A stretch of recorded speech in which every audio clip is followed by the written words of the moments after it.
ಬೆಳಗಿನ ಬೆಳಕು ಭಾಗ 3. ಗುಡಾರಗಳ ಹಬ್ಬ ಅಥವಾ ಸುಕ್ಕೋತ್.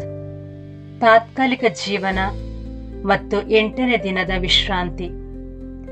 ಈ ಬೆಳಿಗ್ಗೆ ನಾವು ಕೊನೆಯ ಹಬ್ಬವಾದ ಗುಡಾರಗಳ ಹಬ್ಬದ ಆತ್ಮೀಕ ಅರ್ಥವನ್ನು ತಿಳಿದುಕೊಳ್ಳುತ್ತಿದ್ದೇವೆ. ಈ ಹಬ್ಬದ ಮೊದಲ ಭಾಗವನ್ನು ನಾವು ಇಂದು ನೋಡುತ್ತಿದ್ದೇವೆ. ಮುಂದಿನ ದಿನಗಳಲ್ಲಿ ಈ ಹಬ್ಬವು ಹೊಸ ಸೃಷ್ಟಿಗೆ ಮತ್ತು ಸಮಸ್ತ ಮಾನವ ಕುಲಕ್ಕೆ ಏನನ್ನು ಹೇಳುತ್ತದೆ ಎಂಬುದನ್ನು ತಿಳಿಯೋಣ. ಇಂದು ನಾವು ಒಂದು ದೊಡ್ಡ ಚಿತ್ರಣವನ್ನು ನೋಡೋಣ. 7 ದಿನಗಳ ಕಾಲ ಗುಡಾರಗಳಲ್ಲಿ, ಅಂದರೆ ಈ ತಾತ್ಕಾಲಿಕ ವಸತಿಯಲ್ಲಿ ವಾಸಿಸುವ ಮೂಲಕ ಜೀವನವನ್ನು ನೆನಪಿಸಿಕೊಳ್ಳುವುದು ಮತ್ತು ಅದನ್ನು 8ನೇ ದಿನದ ಅಂತಿಮ ಮತ್ತು ಆಳವಾದ ವಿಶ್ರಾಂತಿಯಿಂದ ಮುಗಿಸುವುದು ಗುಡಾರಗಳ ಆಜ್ಞೆ. ಯಾಜಕ ಕಾಂಡ 23:33-43 ಯೆಹೋವನು ಇಸ್ರಾಯೇಲರಿಗೆ ತಮ್ಮ ಗಟ್ಟಿ ಮನೆಗಳನ್ನು ಬಿಟ್ಟು 7 ದಿನಗಳವರೆಗೆ ಕೊಂಬೆಗಳಿಂದ ಮಾಡಿದ ಸಣ್ಣ ಗುಡಾರಗಳ ಆಶ್ರಯದಲ್ಲಿ ವಾಸಿಸುವಂತೆ ಆಜ್ಞಾಪಿಸಿದನು. ಈ ಗುಡಾರಗಳು ದುರ್ಬಲವಾಗಿದ್ದವು, ಇದು ಶಾಶ್ವತವಾಗಿರಲಿಲ್ಲ. ಮಕ್ಕಳು ಈ ಗುಡಾರ ವಾಸಕ್ಕೆ ಕಾರಣ ಕೇಳಿದಾಗ ಪೋಷಕರು ದೇವರು ತಮ್ಮ ಪಿತೃಗಳನ್ನು ಐಗುಪ್ತ ದೇಶದಿಂದ ಕರೆತಂದಾಗ ಅವರು ಅರಣ್ಯದಲ್ಲಿ ಇಂತಹ ಗುಡಾರಗಳಲ್ಲಿ ವಾಸಿಸುತ್ತಿದ್ದರು ಎಂದು ಉತ್ತರಿಸುತ್ತಿದ್ದರು. ಈ ಹಬ್ಬದ ಉದ್ದೇಶವನ್ನು ದೇವರು ವಿವರಿಸುತ್ತಾನೆ. ಐಗುಪ್ತ ದೇಶದಿಂದ ಇಸ್ರಾಯೇಲ್ ಮಕ್ಕಳನ್ನು ನಾನು ಕರೆತಂದಾಗ ಅವರನ್ನು ಗುಡಾರಗಳಲ್ಲಿ ವಾಸಿಸುವಂತೆ ಮಾಡಿದೆನು ಎಂದು ನಿಮ್ಮ ಪೀಳಿಗೆಗಳು ತಿಳಿದುಕೊಳ್ಳಬೇಕು. ಯಾಜಕ ಕಾಂಡ 23:43 ಇದು ಲೋಕದಲ್ಲಿ ಅವರ ಜೀವನವು ತಾತ್ಕಾಲಿಕ ಮತ್ತು ಅವರು ದೇವರ ಆರೈಕೆಯಲ್ಲಿರುವ ಪ್ರವಾಸಿಗರು ಎಂಬುದನ್ನು ನೆನಪಿಸುವ ಒಂದು ವಾರದ ಆಚರಣೆಯಾಗಿತ್ತು. 8ನೇ ದಿನದ ವಿಶೇಷ ಆಜ್ಞೆ. ಗುಡಾರಗಳಲ್ಲಿ ಕಳೆದ 7 ದಿನಗಳ ನಂತರ ದೇವರು ಬಹಳ ವಿಶೇಷವಾದುದನ್ನು ಸೇರಿಸಿದನು. ಮುಂದಿನ ದಿನ, ಅಂದರೆ 8ನೇ ದಿನದಂದು ಆತನು ಒಂದು ಪವಿತ್ರ ಸಭೆ ಮತ್ತು ಗಂಭೀರ ಕೂಟವನ್ನು ಆಚರಿಸಲು ಆಜ್ಞಾಪಿಸಿದನು. ಲೆವಿಟಿಕಸ್ 23:36 ಈ ದಿನವನ್ನು ಶೆಮೆನಿ ಅಡ್ಜೆರೆಟ್ ಸಭೆಯ 8ನೇ ದಿನ. ಇನ್ನು ಮುಂದೆ ಗುಡಾರಗಳಲ್ಲಿ ಕುಳಿತುಕೊಳ್ಳುವ ಅಗತ್ಯವಿರಲಿಲ್ಲ, ಆದರೆ ಯೆಹೋವನ ಮುಂದೆ ಸೇರಿಕೊಂಡು ಯಾವುದೇ ಸಾಮಾನ್ಯ ಕೆಲಸ ಮಾಡದೆ ಇಡೀ ಹಬ್ಬವನ್ನು ಆತನ ಸಮ್ಮುಖದಲ್ಲಿ ಮುಕ್ತಾಯಗೊಳಿಸಲು ಕರೆಯಲಾಯಿತು. ಹೀಗಾಗಿ ಧರ್ಮಶಾಸ್ತ್ರವು ಈ ಮಾದರಿಯನ್ನು ತೋರಿಸುತ್ತದೆ. ದುರ್ಬಲ ಆಶ್ರಯಗಳಲ್ಲಿ 7 ದಿನಗಳು, ತದನಂತರ ಪ್ರತ್ಯೇಕವಾದ ಅಂತಿಮ ವಿಶ್ರಾಂತಿಯ 8ನೇ ದಿನಕ್ಕೆ ಸೇರುತ್ತೇವೆ. ಗುಡಾರಗಳು ಮತ್ತು ಮಾನವ ಕುಲದ ಇತಿಹಾಸ. ಹೊಸ ಒಡಂಬಡಿಕೆಯಲ್ಲಿ ಗುಡಾರಗಳು, ಹೊಸ ಒಡಂಬಡಿಕೆಯ ಈ ಗುಡಾರಗಳ ಭಾಷೆಯನ್ನು ನಮ್ಮ ಜೀವನಕ್ಕೆ ಅನ್ವಯಿಸುತ್ತದೆ. ಅಪೊಸ್ತಲ ಪೌಲನು ನಮ್ಮ ಈಗಿನ ದೇಹವನ್ನು ಈ ಭೂಮಿಯ ಮನೆ ಎಂದು ಕರೆಯುತ್ತಾನೆ ಮತ್ತು ಈ ಗುಡಾರವನ್ನು ಕೆಡವಿದಾಗ ಕೈಗಳಿಂದ ಮಾಡದಿರುವ ನಿತ್ಯವಾಗಿರುವ ಮನೆಯು ಪರಲೋಕದಲ್ಲಿ ಉಂಟು. 2 ಕೊರಿಂಥ 5:1-4 ಎಂದು ಹೇಳುತ್ತಾನೆ. ಅಬ್ರಹಾಂ, ಈಸಾಕ್ ಮತ್ತು ಯಾಕೋಬರು ಸಹ ವಾಗ್ದಾತ ದೇಶದಲ್ಲಿ ಪ್ರವಾಸಿಗರಾಗಿ ಗುಡಾರಗಳಲ್ಲಿ ವಾಸಿಸುತ್ತಿದ್ದರು, ಏಕೆಂದರೆ ಅವರು ಅಸ್ಥಿವಾರಗಳುಳ್ಳ ಮತ್ತು ದೇವರಿಂದ ನಿರ್ಮಿಸಲ್ಪಟ್ಟಿರುವ ಪಟ್ಟಣವನ್ನು ನಿರೀಕ್ಷಿಸುತ್ತಿದ್ದರು. ಇಬ್ರಿಯ 11:9-10 ಇಬ್ರಿಯ ಪತ್ರಿಕೆಯು ಇಲ್ಲಿ ನಮಗೆ ಶಾಶ್ವತವಾದ ಪಟ್ಟಣವಿಲ್ಲ, ಆದರೆ ನಾವು ಬರಲಿರುವ ಪಟ್ಟಣವನ್ನು ಹುಡುಕುತ್ತಿದ್ದೇವೆ. ಇಬ್ರಿಯ 13:14 ಎಂದು ಹೇಳುತ್ತದೆ. ಹೀಗಾಗಿ ನಮ್ಮ ಈ ಮಾಂಸದಲ್ಲಿರುವ ಪ್ರಸ್ತುತ ಜೀವನವು ಗುಡಾರದಲ್ಲಿ ವಾಸಿಸಿದಂತೆಯೇ ಇದೆ. ಹಾದು ಹೋಗುವ ಜಗತ್ತಿನಲ್ಲಿರುವ ಒಂದು ತಾತ್ಕಾಲಿಕ ಆಶ್ರಯ ನಮ್ಮ ನಿಜವಾದ ಮನೆ ಇನ್ನು ಮುಂದಿದೆ. 7,000 ವರ್ಷಗಳ ಚಿತ್ರಣ.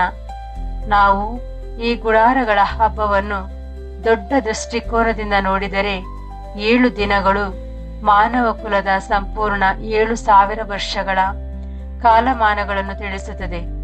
ಒಂದು ದಿನವೂ ಕರ್ತನಿಗೆ 1,000 ವರ್ಷಗಳಂತಿದೆ ಮತ್ತು 1,000 ವರ್ಷಗಳು ಒಂದು ದಿನದಂತಿದೆ. 2 ಪೇತ್ರ 3:8. ಆದಾಮನಿಂದ ಇಲ್ಲಿಯವರೆಗೆ ಮಾನವ ಕುಲವು ಪತನಗೊಂಡ ಈ ಶರೀರ ಸ್ವಭಾವದ ಗುಡಾರವು ದೌರ್ಬಲ್ಯ ಮತ್ತು ಮರಣಹೀನತೆಯಲ್ಲಿ ವಾಸಿಸುತ್ತಿದೆ.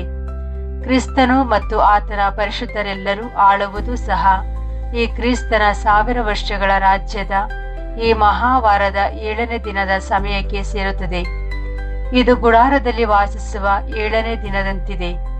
7ನೇ ದಿನ ಅತ್ಯಂತ ಆಶೀರ್ವಾದಕವಾಗಿದ್ದರೂ ಪಾಪ ಮತ್ತು ಮರಣವು ಅಂತಿಮವಾಗಿ ನ್ಯಾಯ ತೀರ್ಪಿಗೆ ಒಳಗಾಗುವ ತಾತ್ಕಾಲಿಕ ವ್ಯವಸ್ಥೆಯ ಭಾಗವಾಗಿದೆ. ಅಂತಿಮ ಈಡೇರಿಕೆ ಮತ್ತು ನಿತ್ಯ ವಿಶ್ರಾಂತಿಯ ನಿಜವಾದ 8ನೇ ದಿನ ಪ್ರಕಟಣೆ 21 ಆ 7ನೇ ದಿನದ ಕೊನೆಯಲ್ಲಿ ನ್ಯಾಯ ಪ್ರಮಾಣದಲ್ಲಿ ಹೇಳಿದಂತೆ ದೊಡ್ಡ ಬದಲಾವಣೆಯನ್ನು ತೋರಿಸುತ್ತದೆ.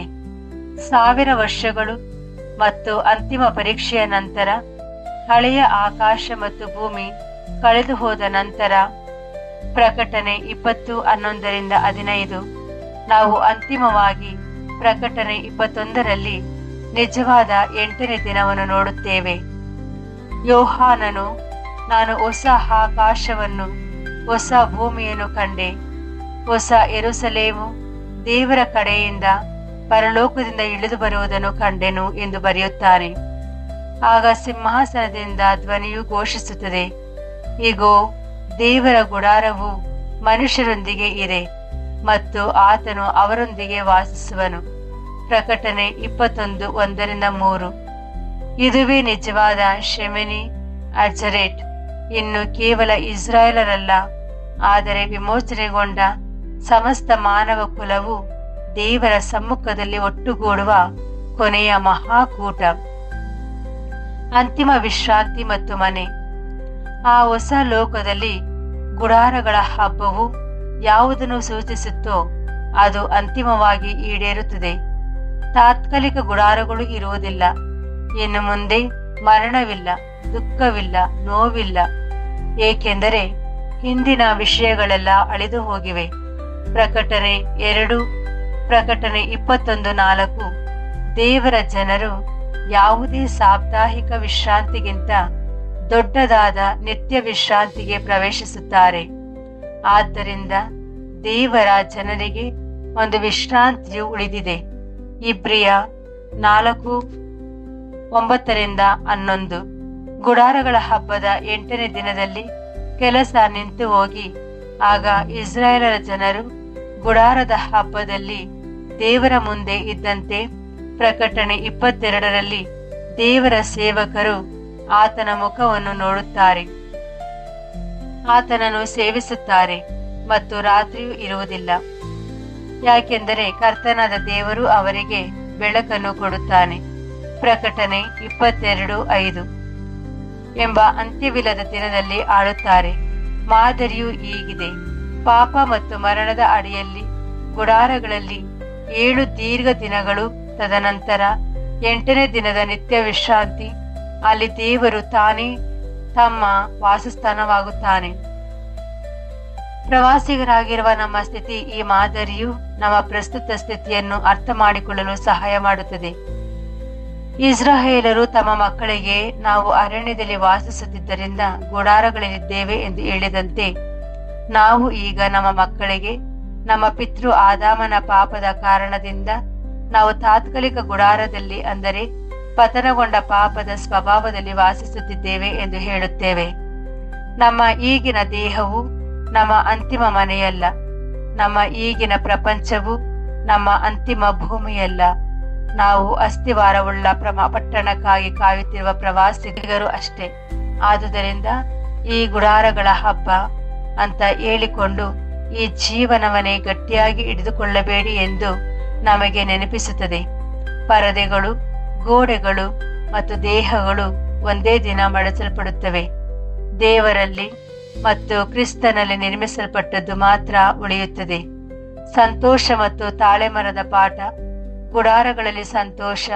ಯಾಜಕ ಕಾಂಡ 23:40. ಈ 7 ದಿನಗಳಲ್ಲಿ ದೇವರು ಸಂತೋಷವನ್ನು ಆಜ್ಞಾಪಿಸುತ್ತಾನೆ.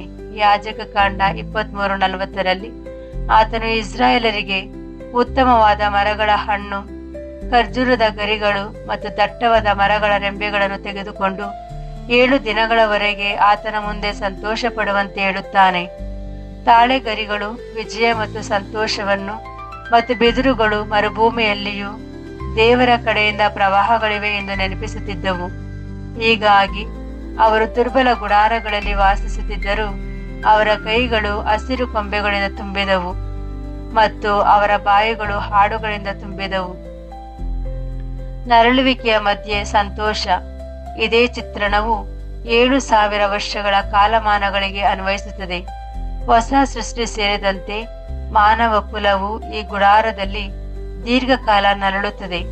ಆ ನರಳುವಿಕೆಯ ಮಧ್ಯದಲ್ಲಿಯೂ ದೇವರು ತನ್ನ ಜನರಿಗೆ ಸಂತೋಷ ಪಡಲು ಕಾರಣಗಳನ್ನು ಕೊಡುತ್ತಾನೆ. ಇಸ್ರಾಯೇಲರು ದುರ್ಬಲ ಗುಡಾರಗಳ ಕೆಳಗೆ ಕುಳಿತಿದ್ದರು. ತಾಳೆಗರಿಗಳನ್ನು ಹಿಡಿದು ಸಂತೋಷಪಟ್ಟಂತೆ ತಾಳೆ ಮರದಂತೆ ಅರಳಿದ ಜೀವನ. ಬೈಬಲ್ ತಾಳೆ ಮರವನ್ನು ನಂಬಿಕಸ್ಥ ಜೀವನದ ಸುಂದರ ಚಿತ್ರಣವಾಗಿ ಬದಲಾಗುತ್ತದೆ.